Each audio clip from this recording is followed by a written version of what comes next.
শুধু শরবত দিয়ে যদি ইফতারি করাই, শরবত দিয়ে, প্রথম জুমা হাদিসটা বলেছিলাম, তর্জমা করতেছি, যদি শরবত, খেজুর, এক গ্লাস পানি, এক গ্লাস দুধ, এই তিনটা জিনিসের মাধ্যমে যদি কেউ কাউকে ইফতারি করায়, তাহলে পূর্ণ একজন রোজাদার সারাদিন রোজা রেখে, না খেয়ে, উপবাস থেকে রোজা রেখে, কবুল রোজা, আমাদের অনেকের রোজাও তো হয়তো কবুলও হয় না, যে না খেয়ে মানে কবুল রোজার সব ইফতার করানেওয়ালার আমল নামায় আল্লাহ তাআলা দিয়ে দিবেন। সুবহানাল্লাহ, জুড়ে বলেন।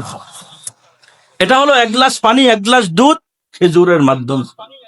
আর যদি ওই যে আমরা খিচুড়ি দেই, বিরিয়ানি দেই, মোটামুটি আমাদের পেট ভরে যায়, যারাই খায় সকলের কি পেট ভরে যায়, এরকম যারা একজনকে খাওয়াইবে, ওই তিনটা ফজিলত তো আছেই, ওই রোজার ফজিলত তো আছেই, আবার জাহান্নাম থেকে মুক্তির কারণ এবং গুনাহ মাফের কারণ। এটা হচ্ছে শুধু এক গ্লাস পানি, এক গ্লাস শরবত, খেজুরের মাধ্যমে ইফতার করাইলে তিনটা ফজিলত: গুনাহ মাফ করবেন, জাহান্নাম থেকে মুক্তি দিবেন, একটা রোজার সওয়াব একজনরে করাইলে আল্লাহ তাআলা দিয়ে দিবেন।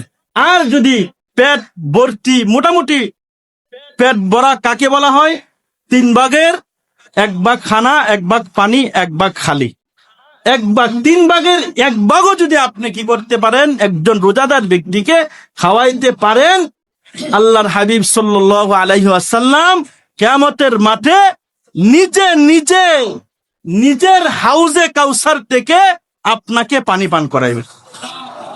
এবার আমরা অনেকেই এই কথা যারা আমরা বলি যে সারাদিন রোজা রেখে মসজিদে গিয়ে ইফতার করব, তাহলে আল্লাহর হাবিব সাল্লাল্লাহু আলাইহি ওয়াসাল্লাম তিনটা অপশন দিয়েছেন।